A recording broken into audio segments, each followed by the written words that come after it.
নমস্কার, আমি রীতি। আমার চ্যানেল গল্পকথক রীতিতে আপনাদের সবাইকে স্বাগত। আজকে আপনাদেরকে পাঠ করে শোনাব প্রফুল্ল রায়ের লেখা জন্মদাত্রী।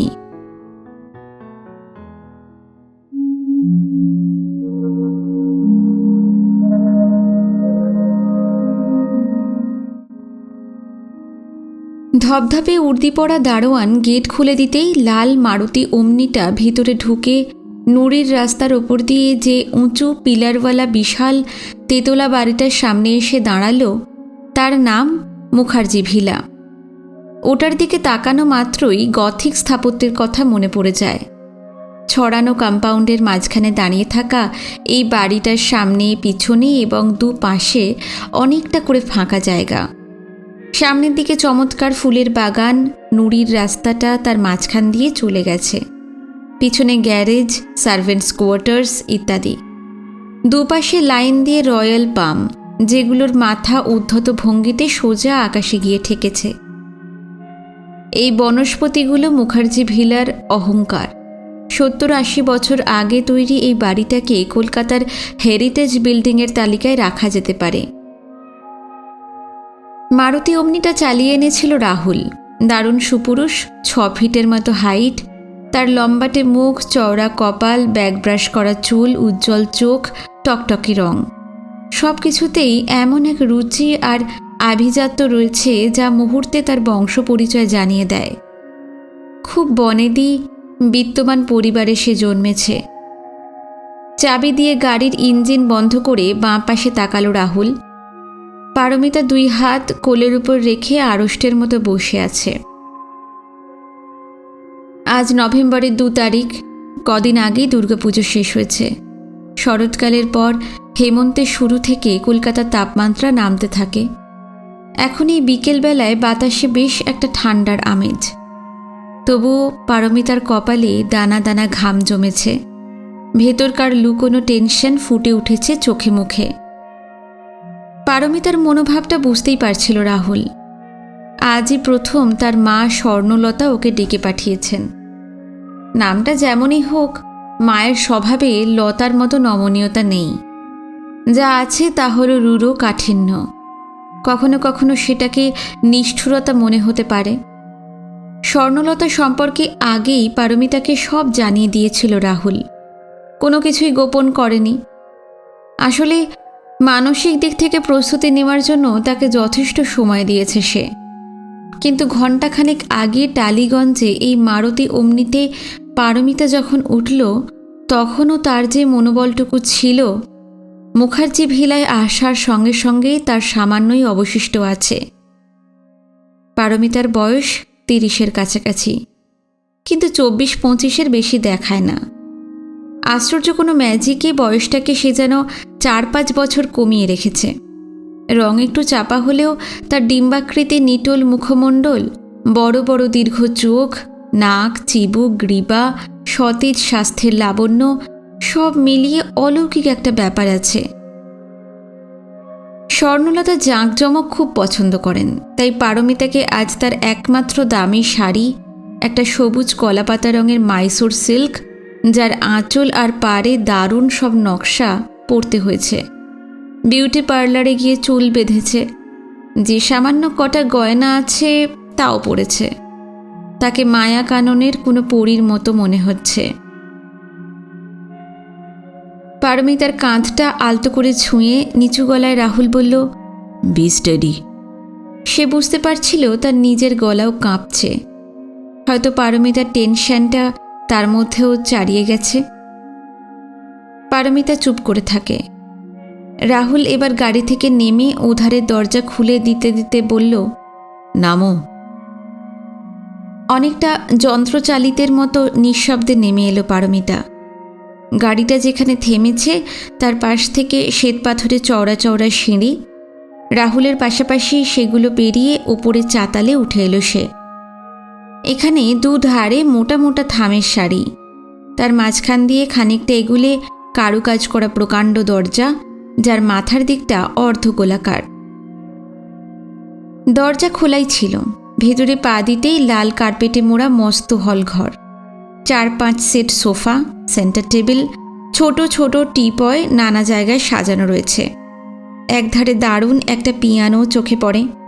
সিলিং থেকে নেমে এসেছে ঝাড় লণ্ঠন, আর দেওয়ালে প্রচুর অয়েল পেন্টিং। আর কি কি আছে ঘরে সেসব খুঁটিয়ে দেখার মতো মনের অবস্থা ছিল না পারমিতার। হলঘরের ভেতর দিয়ে সামনের প্যাসেজের দিকে যেতে যেতে হঠাৎ থমকে দাঁড়িয়ে গেল সে। রাহুলও থেমে গিয়েছিল। জিজ্ঞেস করল, কি হলো? আমি ফিরে যাব। তার মানে? আমার ভীষণ ভয় করছে। কিসের ভয়? তুমি কি কোনো অন্যায় করেছ? রাহুল বোঝানোর চেষ্টা করল। পারমিতা উত্তর দিল না। ভেতরে ভেতরে মায়ের ব্যাপারে উৎকণ্ঠা ছিলই রাহুলের, কিন্তু সেটা প্রকাশ করলে পারমিতা আরও ঘাবড়ে যাবে।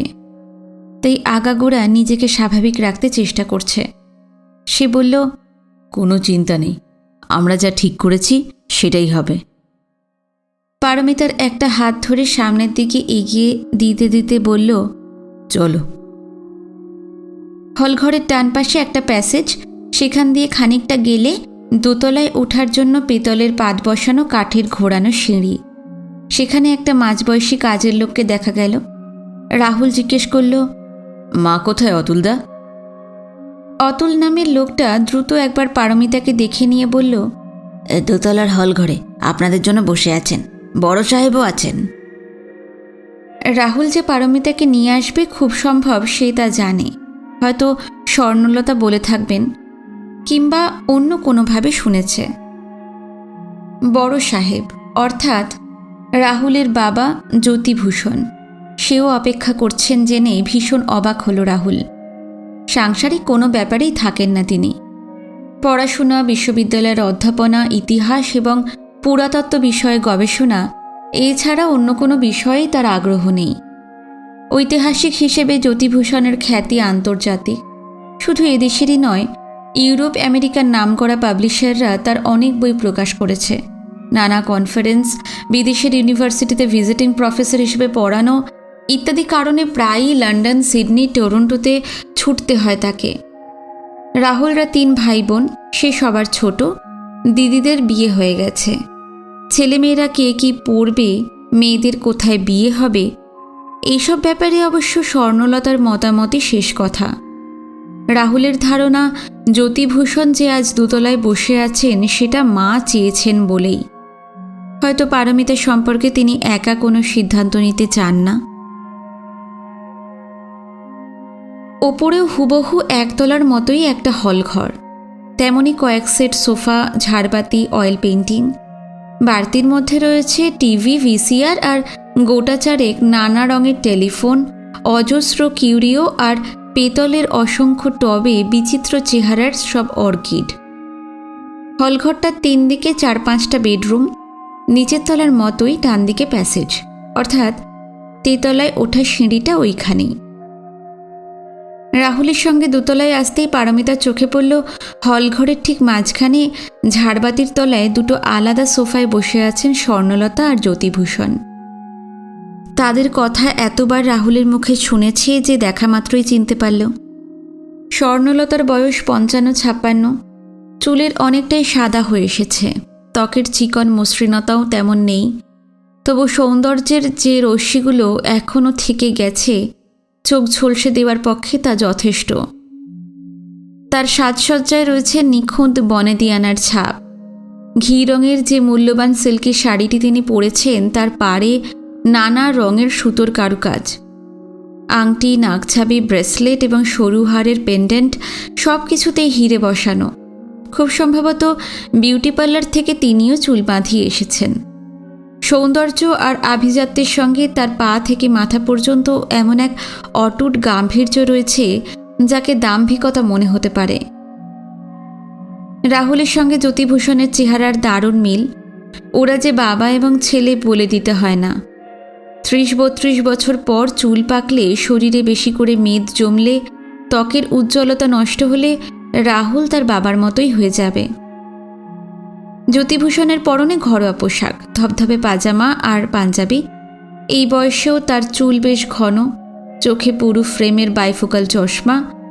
হঠাৎ দেখলে তাকে রাশভারী মনে হবে। তবে খুঁটিয়ে লক্ষ্য করলে বোঝা যায় মানুষটা চুপচাপ এবং অন্যমনস্ক ধরনের। পারমিতাকে নিয়ে স্বর্ণলতাদের সামনে চলে এলো রাহুল। মা আর বাবার সঙ্গে আনুষ্ঠানিকভাবে পরিচয় করিয়ে দিয়ে বলল, এই হচ্ছে পারমিতা। পলকহীন তাকিয়েছিলেন স্বর্ণলতা। পারমিতাকে বললেন, বসো। পারমিতা নেহাতি মধ্যবিত্ত পরিবারের মেয়ে। এমন বিশাল বাড়িতে স্বর্ণলতাদের মতো এত অভিজাত মানুষদের কাছাকাছি আসার সুযোগ আগে কখনো হয়নি। অদ্ভুত এক কাঁপুনি বুকের ভিতর থেকে স্রোতের মতো শরীরের নিচের দিকে নেমে যাচ্ছিল যেন। আর দাঁড়িয়ে থাকতে পারছিল না সে। স্বর্ণলতা বলা মাত্রই একটা সোফায় নিজের শরীরের ভার কোনো রকমে ছেড়ে দিল। স্বর্ণলতা বললেন, সোনু তোমার ব্যাপারে একটা সিদ্ধান্ত নিয়েছে, অথচ তোমাকে আগে কখনো দেখিনি, তাই আজ ডেকে পাঠিয়েছি। আমার কিছু প্রশ্ন আছে, আশা করি সঠিক উত্তর পাব। রাহুলের ডাকনাম যে সোনু পারমিতা তা জানে। মুখ নামিয়ে আসতে মাথা নাড়ল সে, অর্থাৎ সব প্রশ্নেরই উত্তর দেবে। আগে থেকেই বোধহয় বলা ছিল। একটা বেয়ারা নিচু গ্লাসটপ ট্রলির ওপর নানা আকারের প্লেটে খাবার বোঝাই করে নিয়ে এলো। এসব ছাড়াও রয়েছে জলের গ্লাস, ভাঁজ করা কটা ন্যাপকিন, কাঁটা চামচ আর ফাঁকা কিছু প্লেট। মস্ত আয়তক্ষেত্রের মতো সেন্টার টেবিলটায় সেগুলো দ্রুত সাজিয়ে দিয়ে ফাঁকা ট্রলিটা ঠেলতে ঠেলতে ডান দিকের প্যাসেজে সে অদৃশ্য হলো। পারমিতা বেশ কয়েকবার রাহুলের সঙ্গে নামকরা এয়ার কন্ডিশনড হোটেলে খেতে গেছে, কিন্তু এত সুন্দর কারুকার্যময় ক্রকারি আগে আর দেখেনি। সুখাদ্যেরও ছড়াছড়ি, দামি চকলেট কেক, তালশাঁস, সন্দেশ, সিঙাড়া, সরভাজা, ক্ষীরের পান্তুয়া, চিকেন কাটলেট, নানা ধরনের বিস্কুট, কাজু বাদাম ইত্যাদি।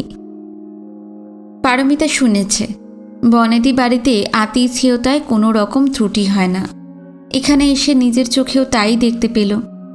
স্বর্ণলতা একটা ন্যাপকিনের ভাঁজ খুলে তার ওপর প্লেট রেখে বিভিন্ন পাত্র থেকে কাটলেট, সন্দেশ এবং কাজু বাদাম তুলে নিয়ে পারমিতার হাতে সেটা দিতে দিতে বললেন, খাও, আর যা যা ইচ্ছে হয় নিজে নিয়ে নিও। জ্যোতিভূষণ এবং রাহুলও খাবার তুলে নিয়েছিল। পারমিতাকে দেওয়ার পর স্বর্ণলতাও নিলেন। বললেন, তাহলে খেতে খেতেই কথা বলা যাক। অত্যন্ত আড়ষ্ট ভঙ্গিতে কাটলেটের একটা টুকরো কেটে মুখে দিয়ে অপেক্ষা করতে লাগলো পারমিতা। স্বর্ণলতা এবার বললেন, সোনু তোমার সম্বন্ধে আমাকে কিছু জানিয়েছে, তবু তোমার মুখ থেকে শুনতে চাই। শুনেছি তুমি একটা চাকরি করো। মেয়েদের চাকরি করাটা এবারের মানুষদের চোখে কতটা অন্যায় পারমিতা জানে না। আবছা গলায় বলল, হ্যাঁ, চাকরি না নিয়ে আমার উপায় ছিল না, তাই। না না, চাকরি করাটা অপরাধ এ আমি বলছি না, শুধু জানতে চাইছিলাম। জ্যোতিভূষণ এই প্রথম মুখ খুললেন। সবারই স্বাবলম্বী হওয়া উচিত। ইউরোপ আমেরিকা সব মেয়ে কিছু না কিছু করে। অনেকে বড় বড় ইন্ডাস্ট্রি, বড় বড় বিজনেস অর্গানাইজেশন চালায়। ব্যাংক, স্টক এক্সচেঞ্জ থেকে শুরু করে ইঞ্জিনিয়ারিং ইনস্টিটিউট পর্যন্ত কোথায় নেই মেয়েরা। আসার কথা আমাদের দেশেও কাজ সম্পর্কে মেয়েদের এই অ্যাওয়ারনেসটা বাড়ছে, এটা তো ভালো লক্ষণ। স্বামীর কথায় স্বর্ণলতা খুব একটা কান দিলেন বলে মনে হলো না। তিনি জিজ্ঞেস করলেন, তা তুমি কোথায় কাজ করো? পারমিতা বুঝতে পারছিল বিরুদ্ধ পক্ষের ঝানু লয়ারেরা যেভাবে উল্টোপাল্টা জেরা করে নির্দিষ্ট একটা লক্ষ্যে পৌঁছতে চায়, স্বর্ণলতার উদ্দেশ্যও যেন তাই। সতর্ক ভঙ্গিতে সে উত্তর দিল, গোল্ডেন সার্কেল ট্রাভেল এজেন্সিতে। বড় কোম্পানি? না, মাঝারি ধরনের। আচ্ছা, এমপ্লয়ি কতজন? সব মিলিয়ে 22। তোমাকে কি করতে হয়? আমি কম্পিউটার সেকশনের চার্জে আছি, সেই সঙ্গে ক্লায়েন্টদের এয়ার আর রেলের টিকিটের ব্যবস্থা করতে হয়। কম্পিউটারের কোর্স কোথায় করেছিলে? একটি বিখ্যাত ইনস্টিটিউটের নাম করে পারমিতা বলল ওরাই কোর্স কমপ্লিট করার পর এই কাজটা পাইয়ে দিয়েছে। সে জানে এইসব কথাবার্তা নিতান্তই অপ্রয়োজনীয়। আসল লক্ষ্যে ঘা মারার আগে স্বর্ণলতা প্রস্তুতি সেরে নিচ্ছেন। পারমিতার খেতে ইচ্ছা করছিল না। ধীরে ধীরে হাতের প্লেটটা সেন্টার টেবিলে নামিয়ে রাখল সে। এ কি, তুমি তো কিছুই খেলে না? আজ দুপুরে খেতে খেতে অনেক দেরি হয়ে গিয়েছিল তো, তাই। কথাগুলো মিথ্যে করেই বলল পারমিতা। আজ এ বাড়িতে আসবে বলে ক্যাজুয়াল লিভ নিয়েছিল। অন্যদিনের মতো 12:30টায় খেয়ে সে গিয়েছিল বালিগঞ্জের একটি বিউটি পার্লারে। সেখানে প্রচণ্ড ভিড় ছিল। চুল বাঁধিয়ে বাড়ি ফিরতে 3টে বেজে যায়। তার কিছুক্ষণ পরেই মারুতি অমনি নিয়ে চলে গিয়েছিল রাহুল। কোনো রকমের শাড়িটাড়ি পাল্টে তার সঙ্গে বেরিয়ে পড়ে। 12:30টার পর এক কাপ চাও জোটেনি। স্বাভাবিকভাবেই খিদে পাওয়ার কথা, কিন্তু উত্তেজনা, ভয়, মানসিক চাপ সব মিলিয়ে খিদের অনুভূতিটাই নষ্ট হয়ে গেছে। স্বর্ণলতা জোর বা অনুরোধ কোনোটাই করলেন না। নিঃশব্দে নিজের খাওয়া শেষ করে 4টে কাপে টিপট আর মিল্ক পট থেকে লিকার এবং দুধ ঢেলে পারমিতাকে জিজ্ঞেস করলেন, চা খাবে নিশ্চয়ই? গরম চা হয়তো স্নায়ুগুলোকে খানিকটা স্বাভাবিক করে তুলতে পারে। পারমিতা মাথা হেলিয়ে দেয়, খাবে। তা তোমার চায়ে কটা সুগার কিউব দেব? 2টো। রাহুল আর পারমিতার কাপে 2টো করে, তার এবং জ্যোতিভূষণের কাপে 1টা করে সুগার কিউব দিয়ে চা তৈরি করে ফেললেন স্বর্ণলতা। রাহুলদের খাবার খাওয়া হয়ে গিয়েছিল। সবাই চায়ের কাপ তুলে নিল। স্বর্ণলতা বললেন, শুনেছি তোমার মা বাবা ভাই বোন কেউই নেই। না। অন্য আত্মীয় স্বজন? 2 কাকা আর 1 মামা আছেন। কাকারা দুজনেই দিল্লিতে, মামা আছেন জব্বলপুরে। ওদের সঙ্গে যোগাযোগ নেই বললেই হয়। 2-3 বছর পর কলকাতায় এলে দেখা করে যান। তা তোমাদের বাড়িতে তুমি কি একলাই থাকো? পারমিতা বুঝতে পারছিল স্বর্ণলতা তাকে অত্যন্ত সুকৌশলে অতুল খাদের দিকে টেনে নিয়ে চলেছেন। নিচু গলায় বলল, আমার এক দূরসম্পর্কের বিধবা পিসিমা আমার সঙ্গে থাকেন। আর তোমার মেয়ে? এই প্রশ্নটা যে অনিবার্যভাবেই এসে পড়বে সেটা জানত পারমিতা। তার হৃৎপিণ্ডের উত্থান পতন কিছুক্ষণের জন্য থমকে গেল যেন। মুখ নামিয়ে ঝাপসা গলায় বলল, আমার কাছেই থাকে। আমি যতক্ষণ বাইরে থাকি পিসিমা দেখাশোনা করেন। জ্যোতিভূষণ হঠাৎ উঠে দাঁড়ালেন। স্বর্ণলতার ভুরু সামান্য কুঁচকে গেল। বললেন, কি হলো, তুমি আবার উঠলে যে? আমার একটা জরুরি কাজ আছে, এক্ষুনি বেরোতে হবে। জ্যোতিভূষণকে আটকানো গেল না। তুমি যা ঠিক করবে তাই হবে। বলতে বলতে ডান দিকের একটা বেডরুমে চলে গেলেন। চকিতের জন্য পারমিতার মনে হলো এরপর যে অস্বস্তিকর প্রসঙ্গটা উঠতে চলেছে জ্যোতিভূষণ সেটা শুনতে চান না। কোনো মানে হয়? প্রবলেম এলেই অ্যাভয়েড করাটা এই ভদ্রলোকের চিরকালের স্বভাব। তিনি আবার পারমিতার দিকে তাকালেন। তোমার মেয়ের বয়স কত? 5। স্কুলে দিয়েছ? হ্যাঁ, বাড়ির কাছেই একটা প্রিপারেটরি স্কুলে পড়ছে, মর্নিং ক্লাস। পিসিমাই ওকে দিয়ে আসেন, নিয়েও আসেন। খানিকটা সময় নিঃশব্দের মধ্যে কেটে যায়। তারপর স্বর্ণলতা বলেন, এবার সবচেয়ে অপ্রিয় কথাটাই বলতে হবে। তোমার আগের স্বামীর সঙ্গে ডিভোর্স হয়েছে কতদিন আগে? 3 বছর। কারণটা কি ছিল? পারমিতা জানালো তার প্রথম পক্ষের স্বামী মনতোষ অত্যন্ত নিষ্ঠুর, দুশ্চরিত্র এবং মদ্যপ। তার সঙ্গে মানিয়ে চলার অনেক চেষ্টা সে করেছে, কিন্তু কোনোভাবেই সম্ভব হয়নি। আত্মরক্ষার জন্য বিবাহ বিচ্ছেদের মামলা করা ছাড়া তার উপায় ছিল না। তোমার মেয়েকে যে নিজের কাস্টাডিতে রেখেছ তাতে তোমার এক্স হাজব্যান্ড আপত্তি করেনি? হ্যাঁ, করেছিল, কিন্তু আমি নিজের রাইট ছাড়িনি। ওর কাছে থাকলে মেয়েটা তো মানুষ হতো না। মেয়ের ভবিষ্যতের কথা ভেবেই কোর্টে আপিল করেছিলাম, জজকে আমার হাতেই তুলে দেন। তোমার যে পিসিমার কথা বললে, তিনি কি তোমার ডিপেন্ডেন্ট? মানে তুমি আশ্রয় না দিলে তার অন্য কোথাও যাওয়ার জায়গা নেই? আছে, পিসির এক দেওরের ছেলে কানপুরে থাকে, সে অনেকবার ওকে নিয়ে যেতে চেয়েছে, আমি নিজের স্বার্থে ধরে রেখেছি। তোমার পিসিমা সম্পর্কে তার দেওরের ছেলে কি এখনও ইন্টারেস্টেড? নিশ্চয়ই, গত মাসেও তো চিঠি লিখেছিল। ওদিক থেকে তাহলে সমস্যা থাকছে না। তোমার মেয়ের সম্বন্ধে কোনো ডিসিশন কি তুমি নিয়েছো? পারমিতা চুপ করে প্রশ্নটা বোঝার চেষ্টা করে।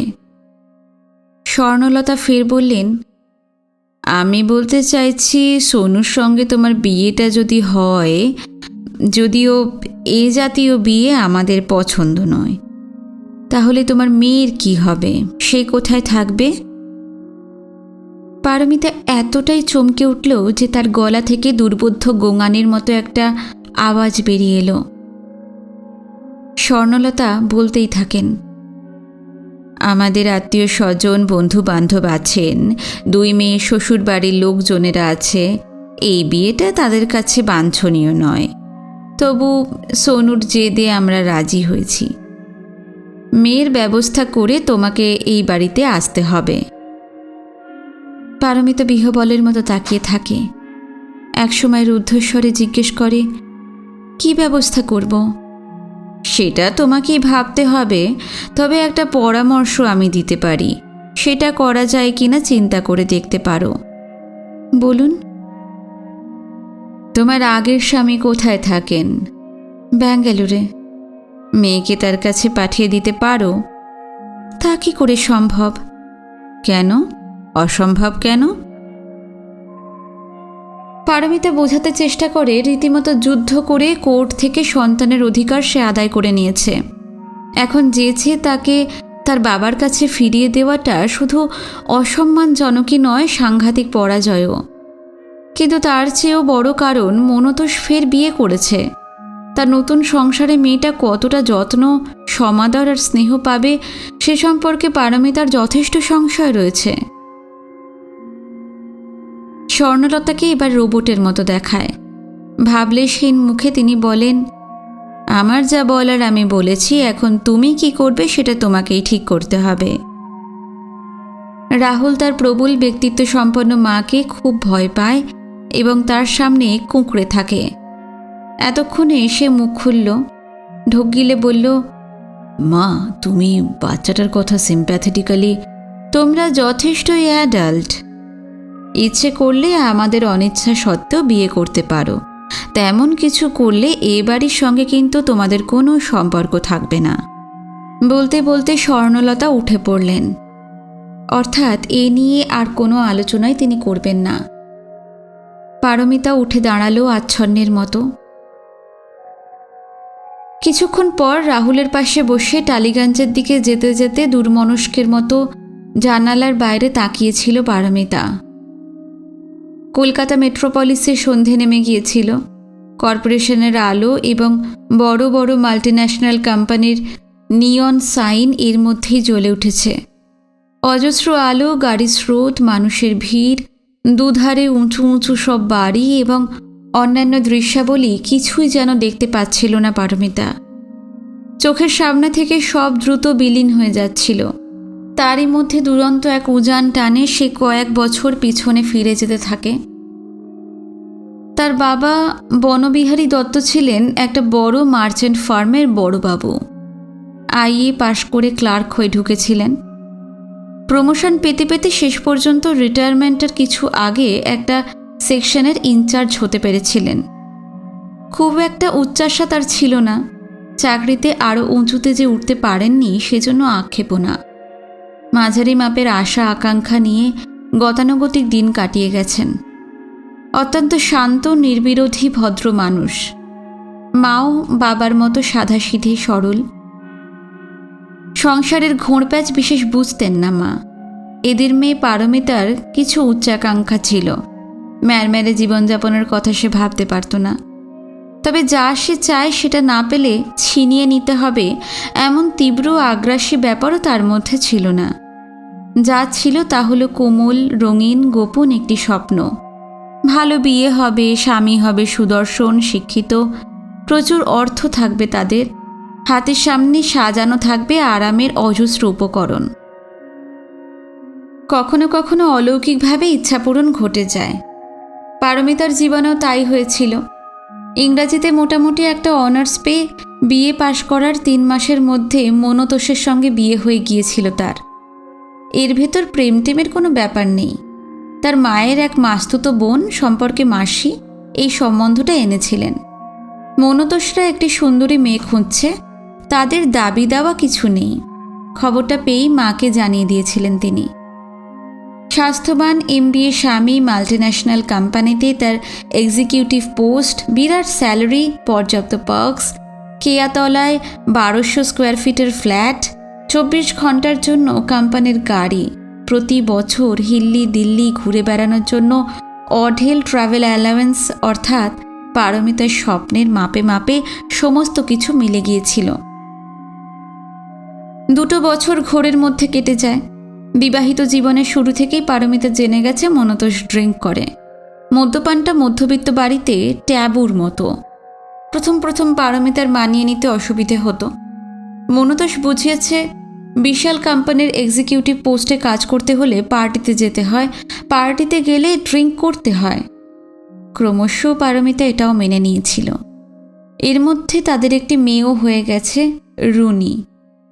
কিন্তু একদিন জানা গেল নারী ঘটিত নানা স্ক্যান্ডেলও রয়েছে মনতোষের। এই নিয়ে রোজ খিটিমিটি, ঝগড়াঝাঁটি। মাঝরাতে আকণ্ঠ হুইস্কি খেয়ে এসে সারা তল্লাট মাথায় তুলে চিৎকার জুড়ে দিত সে। সারাক্ষণ অপমান আর লাঞ্ছনা। প্রতি মুহূর্তে মনতোষ বুঝিয়ে দিত দয়া করে একজন কেরানির মেয়েকে সে বিয়ে করেছে, পারমিতাকে মুখ বুজে সব সয়ে যেতে হবে। অশান্তি শেষ পর্যন্ত এমন একটা জায়গায় পৌঁছল যে একসঙ্গে থাকা সম্ভব হলো না। বিবাহ বিচ্ছেদের মামলা এনে তারা আলাদা হয়ে গেল। মেয়েকে নিয়ে প্রচণ্ড টানা হেঁচড়া হয়েছে। পারমিতা তার সত্ত্ব ছাড়েনি। আলাদা হওয়ার পর রুনিকে নিয়ে টালিগঞ্জে মা বাবার কাছে চলে এসেছিল সে। বনবিহারী ততদিনে রিটায়ার করেছেন। প্রভিডেন্ট ফান্ড আর গ্র্যাচুইটির যে টাকাটা পেয়েছিলেন ব্যাংকে ফিক্সড ডিপোজিট করে মাসে মাসে ইন্টারেস্ট তুলতেন। তাতে ওদের স্বামী স্ত্রীর মোটামুটি চলে যাচ্ছিল। কিন্তু পারমিতারা চলে আসায় বাড়তি চাপ পড়ল। পারমিতা ইচ্ছে করলে মনতোষের কাছ থেকে তার মেয়ের ভরণ পোষণের টাকা আদায় করে নিতে পারত, কিন্তু যার সঙ্গে সম্পর্কই শেষ হয়ে গেছে তার টাকা হাত পেতে নিতে সে ঘৃণা বোধ করত। তার আত্মসম্মান বোধ ছিল প্রচণ্ড। শুধু সেটা ধরে বসে থাকলে তো আর বাঁচা যায় না। পারমিতার চোখে পড়ছিল সংসার চালাতে বনবিহারী নাস্তানাবুদ হয়ে যাচ্ছেন। সারা জীবন পরিশ্রম করেছেন।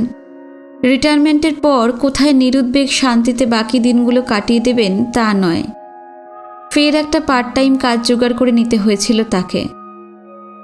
বাবার দিকে তাকিয়ে ভীষণ কষ্ট হতো পারমিতার। সে বুঝতে পারছিল এভাবে চলতে পারে না। বনবিহারী অনন্তকাল থাকবেন না। তার মৃত্যুর পর তাদের কি হবে? ভবিষ্যতের কথা ভেবে নিজের পায়ে দাঁড়ানো উচিত। কবছর ধরেই কম্পিউটারে ট্রেনিং নেওয়া লোকজনের চাহিদা বেড়ে গেছে। তাদের কাছে চাকরি বাকরির প্রচুর সুযোগ। একটা নামকরা ট্রেনিং সেন্টারে 10 মাসের কোর্স কমপ্লিট করার পর ওরাই পারমিতাকে গোল্ডেন সার্কেল ট্রাভেল এজেন্সিতে চাকরিটা পাইয়ে দেয়।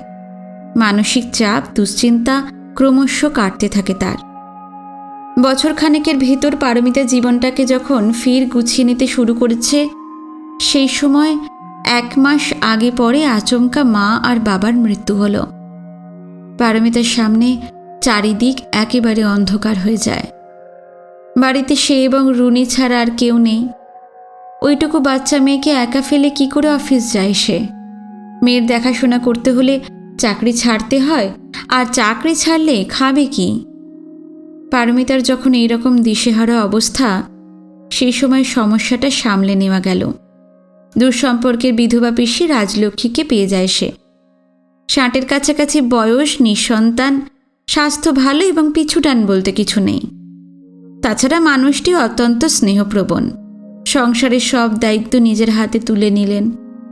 বাড়ির ব্যাপারে পুরোপুরি পারমিতা নিশ্চিন্ত হয়ে গেল। স্বপ্নভঙ্গ আগেই হয়েছিল, ব্যক্তিগত সুখ বা স্বাদ কিছুই আর অবশিষ্ট ছিল না। পারমিতার জীবনের একমাত্র লক্ষ্য হলো রুনিকে বড় করে তোলা। রাজলক্ষ্মী যতদিন থাকবেন তার দুর্ভাবনা নেই, কিন্তু কোনোদিন যদি তিনি চলে যেতে চান বা মারা যান, তখন মানুষের মতিগতি বা আয়ুর কথা তো কিছু বলা যায় না। ভাবনাটাকে অবশ্য বিশেষ আমল সে দেয়নি। আগে ভাগে মস্তিষ্ককে ভারাক্রান্ত করে তোলার মানে হয় না। রাজলক্ষ্মী আসার পর মসৃণভাবেই দিন কাটতে থাকে। দুশ্চিন্তা হয়তো নেই, তবে সব কিছুই গতানুগতিক একঘেয়ে। কোনো রকম উত্থান পতন নেই। একটা দিন আর একটা দিনের যেন জেরক্স কপি। জীবন যখন ধীর চালে সরল রেখায় এগিয়ে চলেছে, সেই সময় হঠাৎ এক বাঁকের মুখে এসে পড়ল পারমিতা। একদিন দুপুরে রাহুল গোল্ডেন সার্কেল ট্রাভেল এজেন্সিতে এলো। সে একটা বিশাল ইঞ্জিনিয়ারিং ফার্মে অ্যাকাউন্টস ডিপার্টমেন্টের officer. Golden circle travel agency ওদের যাবতীয় ট্রেন আর প্লেনের টিকিটের ব্যবস্থা করে দেয়। রাহুলের জরুরি কাজে বম্বে যাওয়ার কথা। প্লেনের টিকিটও কাটা হয়ে গিয়েছিল, কিন্তু কী একটা গোলমালের জন্য রাহুলকে ট্রাভেল এজেন্সিতে আসতে হয়েছিল। এয়ার টিকিটের ব্যাপারগুলো পারমিতাই দেখাশোনা করে। রাহুল তার সঙ্গে দেখা করে সমস্যাটা জানাতেই ৮ ঘন্টার ভেতর সে সব ঠিক করে দেয়। রাহুল যে তাকে দেখে মুগ্ধ হয়েছে সেটা প্রথম আলাপেই টের পেয়েছিল পারমিতা। টিকিটের ঝঞ্ঝাট মিটে গেলেও তার সঙ্গে যোগাযোগ রেখে গেছে রাহুল। মাঝে মাঝেই ফোন করত, খুবই সাধারণ কথাবার্তা। কেমন আছেন, নিজে থেকে আমার খোঁজ নেন না, আমাকেই খবর নিতে হয়, ইত্যাদি ইত্যাদি। রাহুলের ফোন এলে গোড়ার দিকে অস্বস্তি বোধ করত পারমিতা। একটা বড় কোম্পানির সুদর্শন তরুণ অফিসার ট্রাভেল এজেন্সির কাজের বাইরে তার সম্বন্ধে একটু বেশি মাত্রায় আগ্রহী হয়ে উঠেছে। এটা ভেতরে ভেতরে তাকে আড়ষ্ট করে তুলত। যতই চাকরি বাকরি করুক, অনেকগুলো মধ্যবিত্ত ট্যাবু তার মধ্যে থেকে গিয়েছিল। ব্যক্তিগতভাবে তার খোঁজ খবর নেওয়াটা যে আদৌ শোভন নয়, তা কিন্তু কিছুতেই রাহুলকে বলতে পারত না পারমিতা। কেননা ওদের কোম্পানিকে সার্ভিস দিয়ে তাদের এজেন্সি বহু টাকা কমিশন পায়। রাহুল চটে গেলে হয়তো ওরা অন্য এজেন্টের কাছে চলে যাবে। কাজেই ভদ্রতা বজায় রেখে সংক্ষেপে তার কথার উত্তর দিত সে। 2-1 মাস এভাবে চলার পর একদিন রাহুল ফোনে বলল, বুঝলেন ম্যাডাম, ঠিক জমছে না। কি জমছে না? এই আলাপটা 2-4 দিন পর ফোনে কয়েক মিনিটের কথাবার্তায় কি স্যাটিসফ্যাকশন হয়? পারমিতা চুপ। রাহুল গলার স্বর অনেকখানি নামিয়ে এবার বলছে, অফিসের বাইরে কোথাও আপনার সঙ্গে কিছুক্ষণের জন্য দেখা হতে পারে না? কেন বলুন তো? এই ধরুন গল্প করব। পারমিতা বলতে যাচ্ছিল, কলকাতায় তো কয়েক লাখ সুন্দরী মেয়ে আছে, ওদের বাদ দিয়ে গল্প করার জন্য তাকেই বা বেছে নেওয়া হলো কেন? শেষ পর্যন্ত আর বলা হলো না। আমাকে ভদ্রলোক ভাবতে পারেন, আপনার অস্বস্তির কারণ নেই। ঠিক আছে, কোথায় দেখা হবে বলুন? আমি আপনাদের অফিস থেকে আপনাকে তুলে নেব। না না, আমাদের অফিসে আসার দরকার নেই, আর আমি আপনার গাড়িতে উঠব না। তাহলে? আমাদের অফিস থেকে বিড়লা প্ল্যানেটোরিয়াম খুব কাছে। ছুটির পর আমি ওটার মেন গেটের সামনে ওয়েট করব। তবে একটা কথা। বলুন। আমি 6:30 ভিতর বাড়ি ফিরি। আজও ফিরব। তাই হবে। সেই শুরু। তারপর অনেকবার তাদের বাইরে দেখা হয়েছে। ক্রমশ পারমিতা বুঝতে পেরেছে রাহুল খুবই ভদ্র, প্রাণবন্ত, হৃদয়বান যুবক। কোনোদিন এমন একটি কথা উচ্চারণ করেনি কিংবা ইঙ্গিত দেয়নি যা অশালীন বা নোংরা। কবে থেকে যে রাহুল সম্পর্কে সে আকর্ষণ বোধ করতে শুরু করেছে এবং কখন কিভাবে পরস্পরের অনেক কাছে এসে পড়েছে, নিজেরই খেয়াল নেই পারমিতার। প্রথম দিকে সেই আড়ষ্টতা বা অস্বাচ্ছন্দ্য কোনোটাই আর ছিল না। যত দেখছিল ততই মনে হচ্ছিল রাহুল কখনো তার ক্ষতি করবে না। রাহুলের ওপর তার বিশ্বাস এবং শ্রদ্ধা এতটাই বেড়ে গিয়েছিল যে অসংকোচে মাঝে মাঝে ওর সঙ্গে কোনো রেস্তোরাঁয় গিয়ে অনেকটা সময় কাটিয়ে আসত। রাহুল যে বিরাট অভিজাত বংশের ছেলে ক্রমশ জেনে গিয়েছিল পারমিতা। নিজের কথা অবশ্য কিছুই বলেনি সে। পরিচয়ের পর 5-6 মাস কেটে গেছে। তারপর একদিন বিকেলে রেস্তোরাঁর নিরিবিলি কোণে বসে খেতে খেতে রাহুল হঠাৎ বলে উঠেছিল, বেশ কিছুদিন আমরা মিশছি, একজন আরেকজনকে এতদিনে জানা হয়ে গেছে। এবার বোধহয় আমাদের একটা ডিসিশন নেওয়া দরকার। মেলামেশা এবং গভীর বন্ধুত্ব যে অনিবার্য পরিণতির দিকে যাবে সেটা অনেক আগেই টের পেয়েছিল পারমিতা। শুরুতেই রাহুলের মোহভঙ্গ ঘটিয়ে দেওয়া উচিত ছিল তার, কিন্তু পারেনি। বহুদিন গভীর রাতে সারা কলকাতা যখন গাঢ় ঘুমের আরোকে ডুবে আছে, সেই সময় একা জানালার ধারে দাঁড়িয়ে তারায় ভরা নিঝুম আকাশের দিকে তাকিয়ে তাকিয়ে নিজের বুকের ভিতরটা তোলপাড় করে ফেলেছে সে। বুঝেছে রাহুলকে ঘিরে একটা রঙিন স্বপ্নকে সেও তো কম প্রশ্রয় দেয়নি। তার গোপন লোভও কম ছিল না। তবু ওর কথাগুলো শুনতে শুনতে পারমিতা চমকে উঠেছে। মুখ নামিয়ে অনেকক্ষণ নীরবে বসে থেকেছে সে। তারপর খুব নিচু কাঁপা গলায় বলেছে, আমি তোমাকে জেনেছি ঠিকই, কিন্তু তুমি আমার কিছুই জানো না। যেটুকু জেনেছি সেটাই যথেষ্ট, তার বেশি কিছু দরকার নেই। Don't be emotional Rahul. আবেগ জিনিসটা ভালো, কিন্তু বাড়াবাড়ি রকমের হলে পরে ভীষণ দুঃখ পেতে হয়। তখন দেখবে আজ যে সম্পর্কটা রয়েছে সেটা ভেঙে চুরে দুজনের মধ্যে তিক্ততা ছাড়া আর কিছুই নেই। এক্স্যাক্টলি তুমি কি বলতে চাইছো বলো তো? কোনো কিছু গোপন না রেখে নিজের সব কিছু জানাতে চাই। আগে বলতে পারতাম, কিন্তু পারিনি। সেটা যেমন ছিল আমার দুর্বলতা, তেমন অন্যায়ও। ঠিক আছে, তোমার যখন ইচ্ছে তখন বলো, তবে মনে মনে আমি যা ভেবে রেখেছি সেটা কোনোভাবেই বদলাবে না। পারমিতা যেন তার কথা শুনতেই পায়নি। দূরমনস্কের মতো নিজেদের মধ্যবিত্ত ব্যাকগ্রাউন্ড থেকে শুরু করে মনতোষের সঙ্গে বিয়ে, বিবাহ বিচ্ছেদ, মা বাবার মৃত্যু, রুনিকে নিয়ে টিকে থাকার জন্য ধারাবাহিক লড়াই, এক টানা প্রায় রুদ্ধশ্বাসে বলে গেছে সে। একসময় রাহুল বলে উঠেছে, সব শুনলাম। মুখ তুলে রাহুলের দিকে তাকাতেই দ্রুত চোখ নামিয়ে নিয়েছিল পারমিতা। কিছু বলতে চাইছিল কিন্তু পারেনি। রাহুল এরপর কি বলবে সেটা বুঝিবা তার জানাই আছে, তবু সে অপেক্ষা করতে থাকে। আজকে সোসাইটিতে এমনটা ঘটতেই পারে।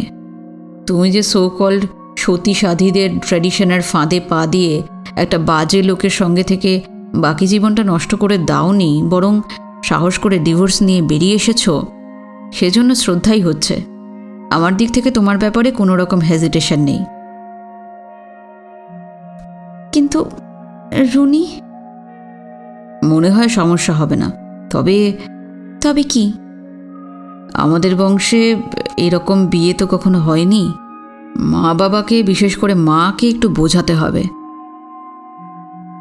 সময় লাগবে, but we shall definitely overcome. Paramita আর উত্তর দেয়নি। অনেকদিন ধরেই তোমাদের বাড়ি যাওয়ার ভীষণ ইচ্ছে, সাহস করে বলতে পারিনি। একদিন নিয়ে যাবে? আজই চলো না। সেই যে টালিগঞ্জে আসা শুরু হয়েছিল, তারপর প্রায়ই রাহুল আসত। রুনি এমনিতে গায়ে পড়া মিশুকে মেয়ে, যেমন আদুরে তেমনই হাসি খুশি। মায়ের সবটুকু সৌন্দর্য নিংড়ে নিয়ে সে অলৌকিক ফুলের মতো হয়ে উঠেছে। তাকে ভালো না লেগে পারা যায় না। প্রথম দিনই রাহুলের সঙ্গে তার দারুণ বন্ধুত্ব হয়ে গেল। শুধু রুনিই না, রাহুলের মার্জিত মধুর ব্যবহারে রাজলক্ষ্মীও মুগ্ধ হলেন। একদিন রাজলক্ষ্মী বলেও ছিলেন, ছেলেটা খুব ভালো রে, ও কেন আসে বুঝতে পারি। পারমিতার মুখ লাল হয়ে যায়। সে পিসির দিকে তাকাতে পারেনি। রাজলক্ষ্মী পারমিতার পাশে বসে সস্নেহে তার পিঠে হাত বুলোতে বুলোতে জিজ্ঞাসা করেছেন, রাহুল কি তোকে কিছু বলেছে? হ্যাঁ। তাহলে আর আপত্তি করিস না। পারমিতা চুপ। রাজলক্ষ্মী বলছেন, কি বা বয়স তোর, সামনে বিরাট ভবিষ্যৎ পড়ে রয়েছে। এভাবে তো চিরকাল চলতে পারে না, তুই রাজি হয়ে যা মা। পিসি, আমি রুনির কথা ভাবছি। রাহুল যদি তোকে মেনে নিতে পারে, রুনিকেও পারবে। গোল্ডেন সার্কেল ট্রাভেল এজেন্সিতে পারমিতার সঙ্গে কাজ করে রোহিণী। তার অনেক আগে থেকেই রোহিণী ওখানে চাকরি করছে। মেয়েটা পাঞ্জাবি হিন্দু, তার মতোই ডিভোর্সি, বৃদ্ধ রিটায়ার্ড বাবাকে নিয়ে ভবানীপুরের একটা ছোট্ট ফ্ল্যাটে থাকে। তার মা নেই, নিজের ছেলে মেয়েও হয়নি, মোটামুটি ছাড়া হাত পা। রোহিণী পারমিতার খুবই শুভাকাঙ্ক্ষী এবং সত্যিকারের বন্ধু। তাকেও রাহুলের ব্যাপারটা জানিয়েছে সে। কি করা উচিত সে সম্বন্ধে পরামর্শও চেয়েছে।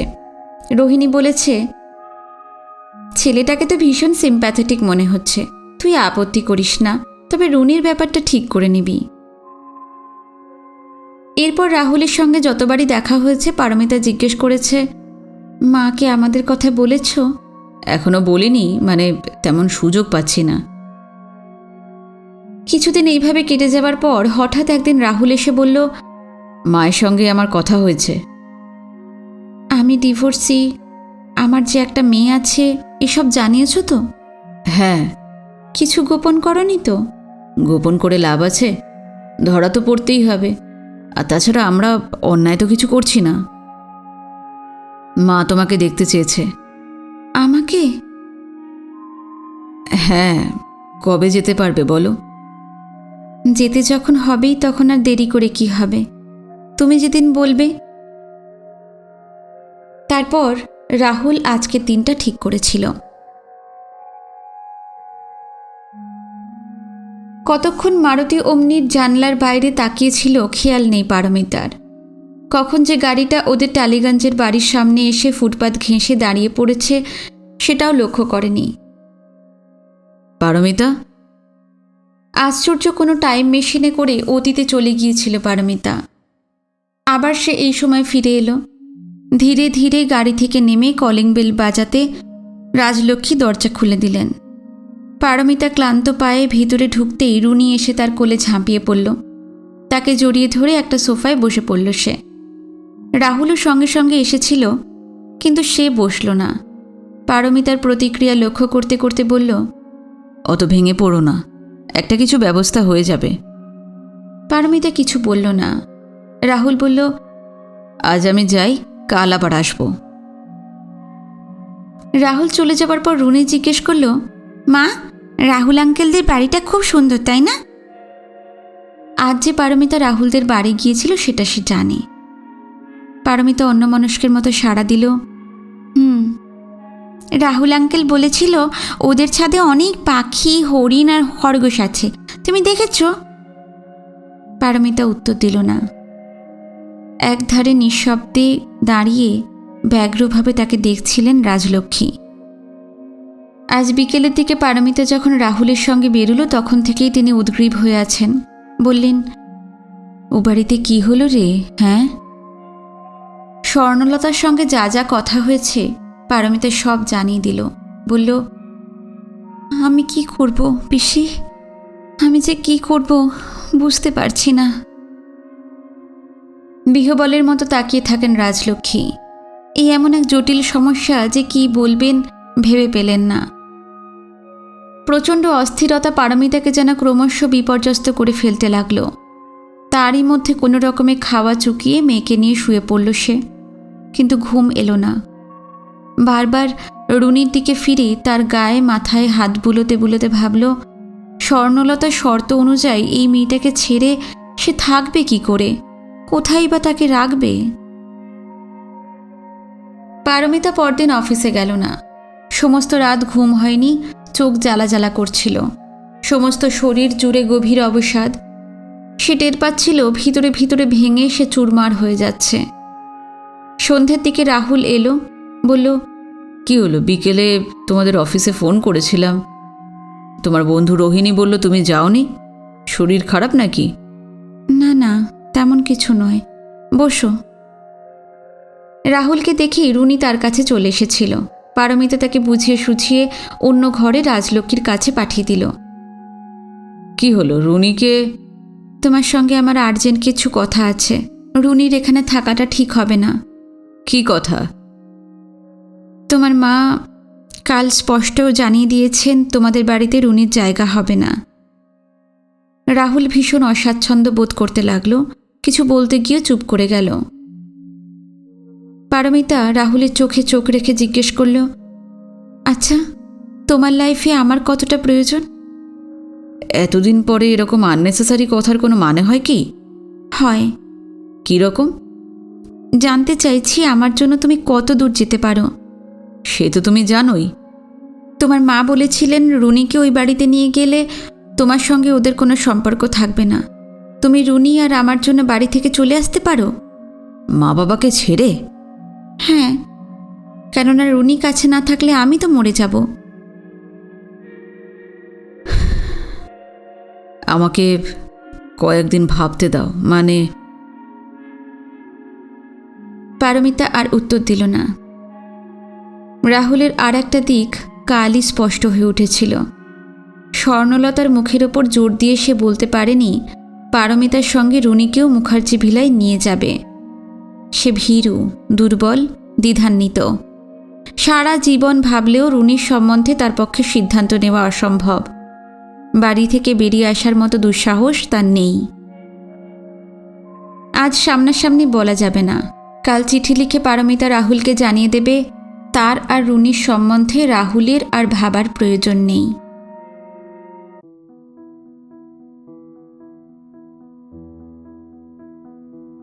আজকের গল্প এখানেই শেষ হলো। আশা করছি আজকের গল্পটি আপনাদের ভালো লাগলো। কমেন্টে জানাবেন, ভিডিওতে লাইক দেবেন। যারা নতুন এসেছেন, গল্প পাঠ ভালো লেগে থাকলে অবশ্যই চ্যানেলটি সাবস্ক্রাইব করবেন। নমস্কার, সবাই ভালো থাকবেন।